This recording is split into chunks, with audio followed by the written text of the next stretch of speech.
নমস্কার বন্ধুরা। সবাই জানে স্বামী বিবেকানন্দ কে, কিন্তু খুব কম মানুষ তার আসল মতবাদ বুঝতে পারে। তুমি ফুটবল খেললে স্বর্গে যাবে, গীতা পড়ে নয়। একটু শান্ত হন, এত বড় কথা আমি বলিনি। এই উক্তি করেছিলেন স্বয়ং স্বামী বিবেকানন্দ। আজ যদি কেউ এই কথা বলেন, তাকে সহজেই সবাই অ্যান্টি হিন্দু বলে দেবে। এখন প্রশ্ন হলো, সত্যি কি তিনি এই কথা বলেছিলেন? আর যদি বলে থাকেন, কবে বলেছিলেন, কোথায় বলেছিলেন, আর কেনই বা বলেছিলেন?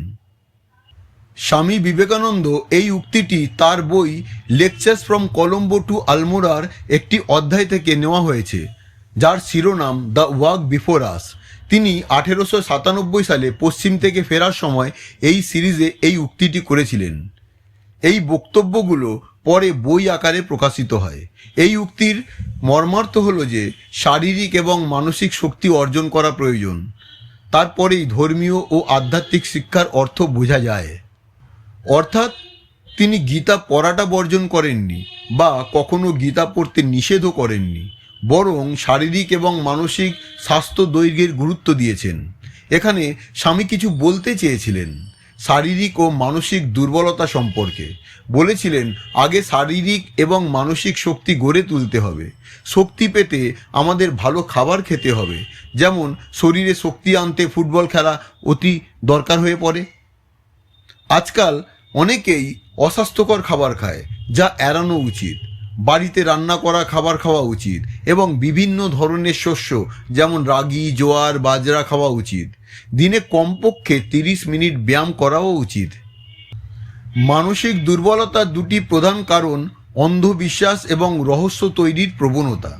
স্বামী বিবেকানন্দ বলেন, বহু মানুষ অন্ধবিশ্বাসে পড়ে, যেমন ডান হাতে না বাম হাতে জল খাবো, কি জামা পরা উচিত, কি স্পর্শ করা উচিত ইত্যাদি বহু বিষয় নিয়ে আলোচনা করে। এমন অন্ধবিশ্বাসে পড়া মানুষদের তুলনায় নাস্তিক হওয়া ভালো, কারণ একজন নাস্তিক জীবন্ত কাজ করে, কিন্তু কুসংস্কারাচ্ছন্ন মানুষ মানসিকভাবে মৃত। ধর্মকে রহস্য বানানো এবং অজানাকে মিথ্যে ভাষায় উপস্থাপন করাকে তিনি ভুল বলেন। ঘাঁটাঘাঁটি করে জানেন যে প্রকৃত ধর্মে কোনো রহস্য নেই। জ্যোতিষকে তিনি তুচ্ছনা করেছেন এবং বলেছিলেন, যদি কোনো নক্ষত্র তোমার জীবনকে প্রভাবিত করতে পারে, তবে সে নক্ষত্রের কোনো মানে নেই। তিনি বিশ্বাস করতেন ভবিষ্যৎবাণীটা জ্যোতিষশাস্ত্র থেকে নয়, বরং মন পড়ার কৌশল হতে পারে। আজকাল গরুকে অনেকে মা বলে, গরুর পূজা করা হয়। বিনায়ক সভারকার বলেছিলেন গরু দরকারি প্রাণী, কিন্তু তার পুজো করাটা মানবতার প্রতি অপমানে পরিণত হয়েছে। আম্বেদকরও এমনটাই ভাবতেন।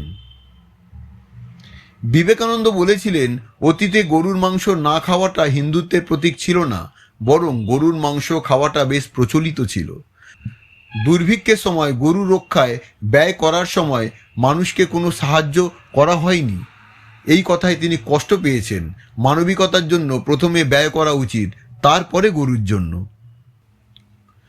তিনি মদ্যপান এবং ধূমপানকে ক্ষতিকর বিশ্বাস করতেন। তিনি সেগুলি পাপ বলে মনে করতেন না। তিনি মদ পানকারী এবং ধূমপানীদের প্রতি করুণাময় ছিলেন। নিজেও ধূমপান করতেন, তবে পরামর্শ দিতেন আত্মসংযমের দিকে। বিবেকানন্দ মিট খেতে পছন্দ করতেন। তার অন্যতম প্রিয় খাবার ছিল হিলসা ফিশ উইথ মালাবার ডাঁশ, অর্থাৎ পুঁই শাক দিয়ে ইলিশ মাছ। তিনি যখন ফার্স্ট টাইম আমেরিকাতে ফিশ খান, সে কথা চিঠিতে বন্ধুদের লেখেন। তিনি লেখেন, শঙ্করাচার্য বলেছেন খাবার ইন্দ্রিয়র জন্য, আর রামানুজ বলেছেন নিউট্রিশনের জন্য। আমার মতে দুটোর মধ্যেকার অর্থটাই নিতে হবে। সারা জীবন কি আমরা পিওর ফুড নিয়ে তর্ক করে কাটাবো, নাকি ইন্দ্রিয়তে ফোকাস করব? তিনি বলেছিলেন, ধর্মকে যেন শুধু রান্নাঘরে আবদ্ধ না করি, বাইরের সত্যটাতে পৌঁছতে চেষ্টা করি। আসলে ফলের চামড়া নিয়ে আমরা তর্ক করি, আসল ফলটাকে ভুলে যাই। ধর্মকে খাদ্য নিয়ম থেকে মুক্ত করার পরামর্শ তিনি দিয়েছিলেন। ধর্মীয় নেতাদের কর্তৃত্ব ও জটিল বিধিনিষেধকে তিনি কঠোর সমালোচনার মুখে ফেলেছিলেন। বলেছিলেন, এ ধরনের পুরোহিততন্ত্র মানুষের স্বাধীনতা শোষণ করে। বুদ্ধের মতানুযায়ী এই প্রিসক্রাইব বা পুরোহিত রাজনীতি মর্মান্তিক এবং নির্মম। মানুষকে নিজের জীবন নিজের হাতে নেওয়ার আহ্বান তিনি জানিয়েছিলেন।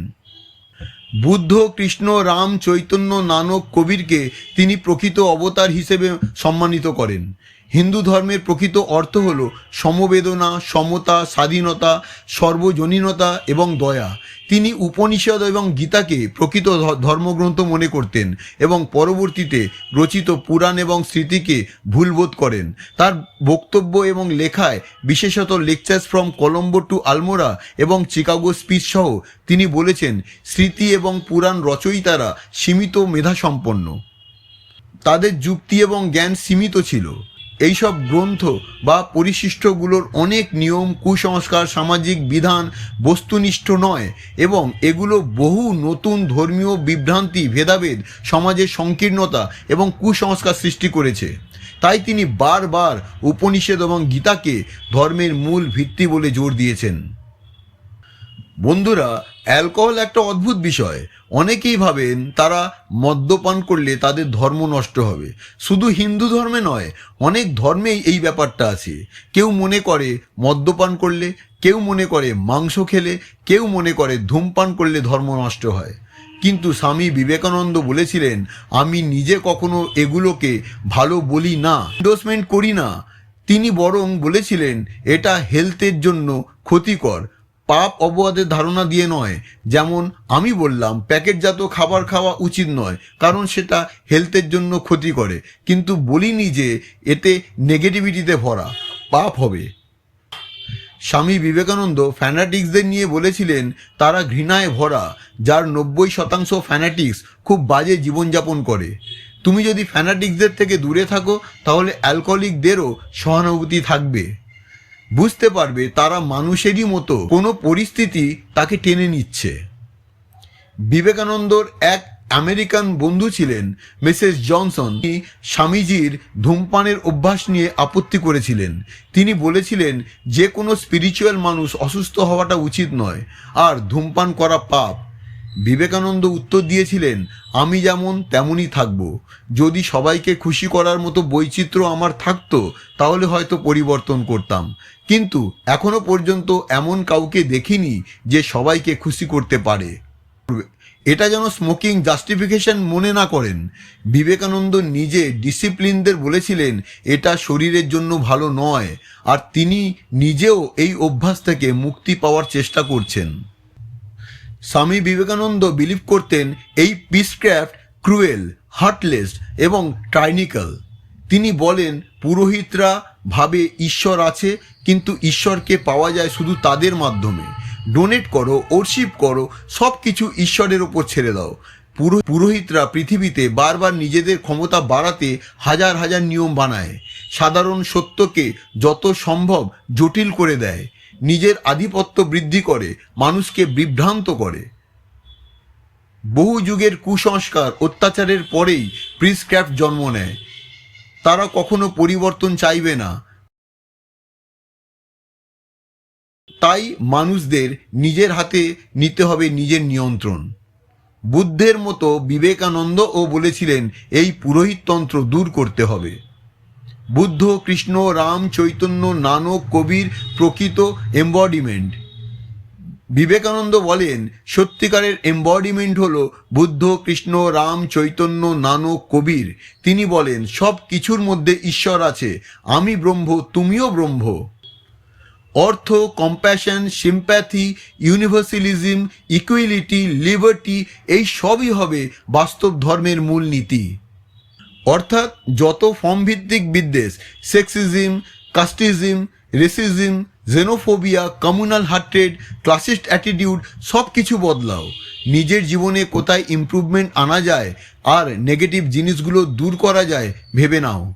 তাহলে আসুন আজ থেকেই ঠিক করি সব রকম ফর্মভিত্তিক বিদ্বেষ এবং নেতিবাচকতা বদলে ফেলব। জীবন যেখানে যেখানে পরিবর্তন আনা দরকার সেখানে উন্নতি আনার চেষ্টা করব। আর মনে রাখবো একটা ছোট্ট ইতিবাচক পরিবর্তনও আমাদের সমাজকে অনেক সুন্দর করে তুলতে পারে। পরিবর্তন শুধু হোক আমার, আপনার, আমাদের প্রত্যেকের ভেতর থেকে। ধন্যবাদ।